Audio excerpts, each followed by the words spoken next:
Bismillahirrahmanirrahim. Assalomu alaykum, hurmatli kuzatuvchilar. Bugungi darsimizdan boshlab Qur'oni Karimning ba'zi o'rinlaridagina keladigan maxsus qoidalarni o'rganishni boshlaymiz.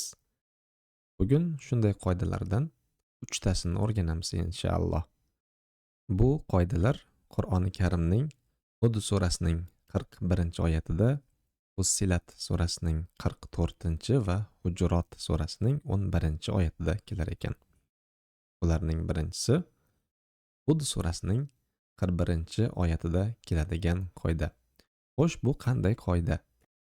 Bu qoidani biz imola deb ataymiz. Imola degani lug'atda egish, bukish, qiyshaytirish degan ma'noni anglatadi. Istilohda esa fathani kasraga, alifni yaga o'xshatibroq talaffuz qilish imola deyiladi.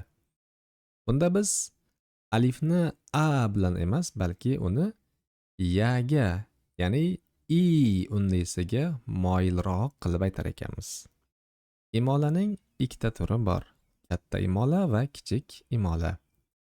Katta imolani tushunishda alifni mahrajidan foydalanamiz.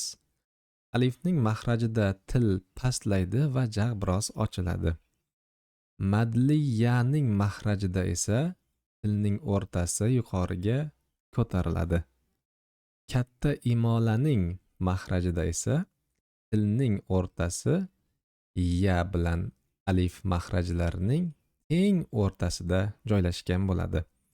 Bunda uning talaffuzi ham a bilan i ning teng o'rtasidagi degan talaffuzga ega. Katta imola Qur'oni Karimning faqat bir o'rnida, Hud surasining 41-oyatidagina keladi.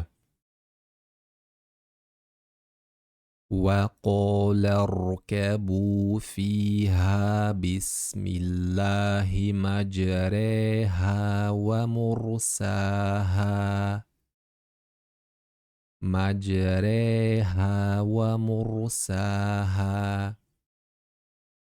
Imolaning belgisi bu ro undoshining ostiga yoziladigan doirasimon shakl yoki rombsimon shakldir. Bu katta imola edi. Endi imolaning ikkinchi turi bo'lgan kichik imolaga o'tamiz. Kichik imolaning mahraji alifning mahrajiga yaqinroq hisoblanadi. Bu degani uning talaffuzi ham i dan ko'ra a ga yaqinroqdir. Imola turlarini yanada yaxshiroq anglashga harakat qilamiz. Tasavvur qilaylik, tovushni o'lchaydigan bir chizg'ich bor. Bu chizg'ichning ikki uchiga alif hamda madli yalarni joylashtiramiz. Shartli ravishda alifni qora rang bilan, madli yani esa oq rang bilan bo'yaymiz. Imolaning ma'nosi bu og'ish degani. Aytaylik, katta imola alifdan shunday darajada og'adiki, u alif hamda yalarning teng o'rtasiga boradi. Buni biz imola kubro yoki katta imola deymiz va yaga yaqinlashgan sari uning rangi ham ocharib boradi. Kichik imola esa alifdan shunday darajada og'adiki, u yaga qaraganda alifga yaqinroq va rangi ham to'qroq hisoblanadi. Bundan xulosa qilamizki, katta imola alif hamda yaning o'rtasida, talaffuzi ham ikkalasining o'rtasida talaffuz qilinsa, kichik imolaning talaffuzi a ga yaqinroq bo'lar ekan. Kichik imolaga misol: وَالشَّمْسِ وَضُحَاهَا وَالْقَمَرِ إِذَا تَلَاهَا وَالنَّهَارِ إِذَا جَلَّاهَا وَاللَّيْلِ إِذَا يَغْشَاهَا وَالسَّمَاءِ وَمَا بَنَاهَا وَالْأَرْضِ وَمَا طَحَاهَا. Balki siz bunday qiroatni eshitmagandirsiz, chunki Shams surasi odatda bizda bunaqa o'qilmaydi. kichik imola qilmasdan oddiy a bilan o'qiladi. Suraning belgilangan o'rinlaridagi kichik imolalar varish qiroatiga xos hisoblanib, biz o'qiydigan bizning yurtlarda eng keng tarqalgan hafs qiroatida bu o'rinlarda kichik imola qilinmaydi. O'zi umuman hafs qiroatida kichik imola yo'q, faqatgina katta imola bor xolos. Endi ikkinchi qoidamizga o'tamiz. Fussilat surasining 44-oyatida qanday qoida bor?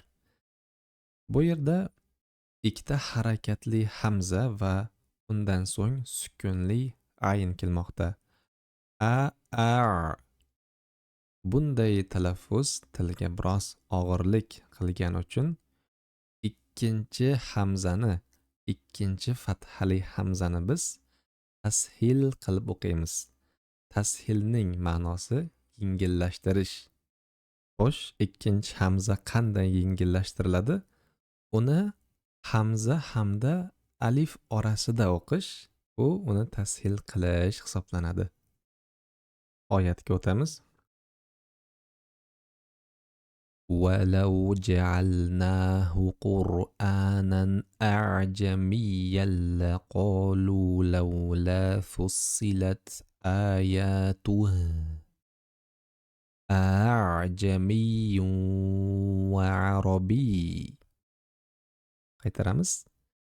أَعْجَمِيٌّ وَعَرَبِيٌّ.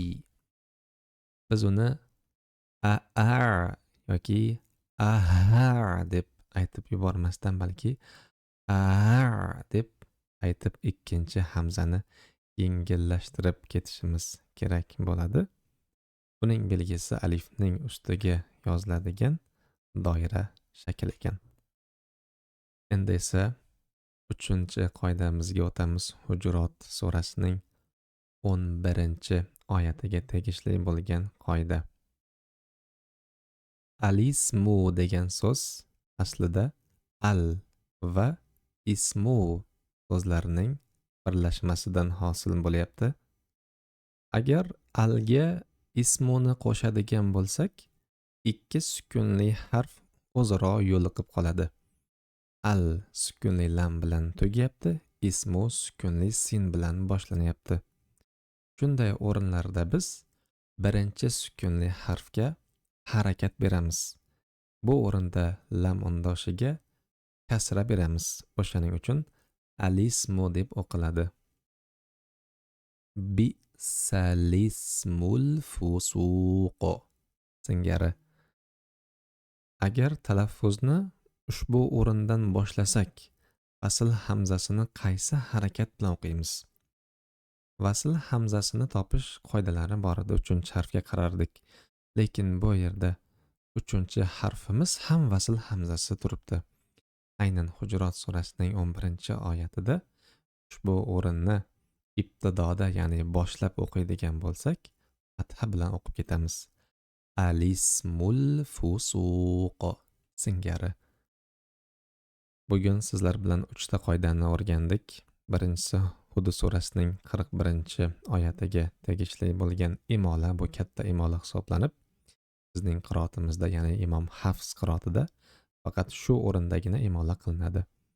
Ikkinchi qoidamiz Fussilat surasining 44-o'rniga xos bo'lgan tashilul hamza, ikkinchi hamza yengillashtirilib o'qilmoqda va 3-qoidamiz Hujurot surasining 11-oyatidagi itqo as-sakinayn, ikki yo'liquvchi sukunli harflarning birinchisiga kasra berilgan holatda o'qib ketilmoqda.